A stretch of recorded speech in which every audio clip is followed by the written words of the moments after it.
The people ask for a king. The sun dipped low across the hills of Ramah, painting the sky in shades of amber and gold. In the quiet town, Samuel the prophet walked slowly, leaning upon his staff. His hair was now silver, his hands wrinkled with years of faithful service. But his eyes still carried the fire of a man devoted to God. From his youth, Samuel had been chosen to guide Israel, to hear the voice of the Lord and deliver it to the people. Under his leadership, Israel had known moments of peace, victories against their enemies, and reminders of the covenant with their God. But times were changing. Samuel's sons, Joel and Abijah, had been appointed as judges over Israel, yet they did not walk in the ways of their father. They were greedy for gain, accepting bribes and twisting justice. The elders of Israel grew restless, and discontent began to stir among the people. One evening, as the elders gathered at the gate of Ramah, their voices rose with urgency. "We cannot continue like this," one said. "Samuel is old, and his sons do not follow his ways." Another added, "Look at the nations around us. They are strong because they have kings who lead them into battle. We need a king to rule over us, to fight for us, to make us like the other nations." The decision was made. The elders would go to Samuel and present their demand. They walked to his home with determined steps, and when they entered, the prophet welcomed them with kindness, though he sensed the weight of their hearts. After a moment of silence, one of the elders spoke. "Behold, you are old, and your sons do not walk in your ways. Now appoint for us a king to judge us, just like all the nations." Samuel listened, and his spirit was troubled. Their request pierced him deeply. All his life he had sought to lead them according to God's will, reminding them that the Lord himself was their true king.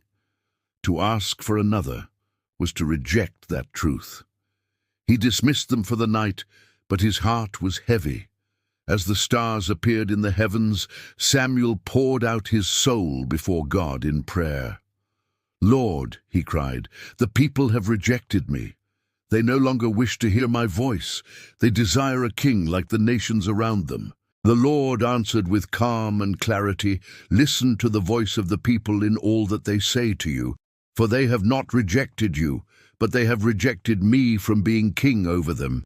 From the day I brought them out of Egypt until now, they have forsaken me and served other gods, so they are doing to you as well. Obey their voice, but you shall solemnly warn them and show them the ways of the king who shall reign over them." Samuel's heart trembled at these words. It was not only his leadership they were rejecting, but the kingship of the Almighty. Yet he was to obey and warn them of the cost of their request.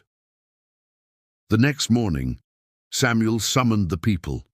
Men, women, and children gathered in the square, eager to hear what the prophet would say. His voice rose with passion as he delivered the warning from God. "This is what the king who will reign over you will claim as his rights," Samuel declared. "He will take your sons and appoint them for himself, for his chariots and his horsemen, and some will run before his chariots. He will appoint commanders of thousands and of 50s, and others will plow his ground and reap his harvest, and still others will make weapons of war and equipment for his chariots. He will take your daughters to be perfumers and cooks and bakers. He will take the best of your fields and vineyards and olive orchards and give them to his servants. He will take 1/10 of your grain and of your vineyards and give it to his officers and his servants. He will take your male servants and female servants and the best of your young men and your donkeys and put them to his work. He will take 1/10 of your flocks, and you yourselves will become his slaves. And in that day you will cry out because of the king you have chosen for yourselves, but the Lord will not answer you in that day." The crowd listened, but their hearts were hardened. They had already decided what they wanted. The elders raised their voices in unison. "No, we will have a king over us. Then we will be like all the other nations, with a king to judge us and to lead us in battle." Samuel's shoulders slumped, but he knew his duty. He turned again to the Lord in prayer, and the Lord said to him, "Listen to their voice and appoint them a king." The prophet sent the people away with the promise that God would soon reveal their king, yet within his heart, Samuel mourned. The people who were set apart to be a holy nation had chosen to imitate the nations around them. They no longer desired to be led directly by the God who parted the sea, who thundered at Sinai, who delivered them from enemies with mighty power. They wanted a human king to trust in, a visible throne, a crown they could see. As the days passed, anticipation grew. Families whispered about who the king might be. Some thought of warriors, others of wealthy men, others of those from great tribes. The idea of being like the nations filled them with pride, as though they were stepping into a new age of strength and order. But Samuel remembered the words of the Lord. This desire was not born out of faith, but out of envy and fear. Their demand was a wound upon the covenant, yet God would allow it, for he is a God who permits his people to choose, even when their choices lead to hardship. In the quiet of the night, Samuel reflected on the history of Israel. From Abraham to Moses, from Joshua to the judges, God had always been their king. Every victory was proof of his hand, every deliverance a sign of his covenant love.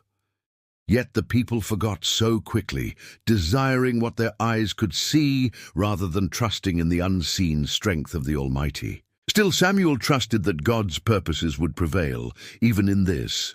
Though the people asked for a king in rebellion, the Lord would use their choice to shape the story of Israel and bring about his greater plan. Soon, God would lead Samuel to Saul, the son of Kish, from the tribe of Benjamin.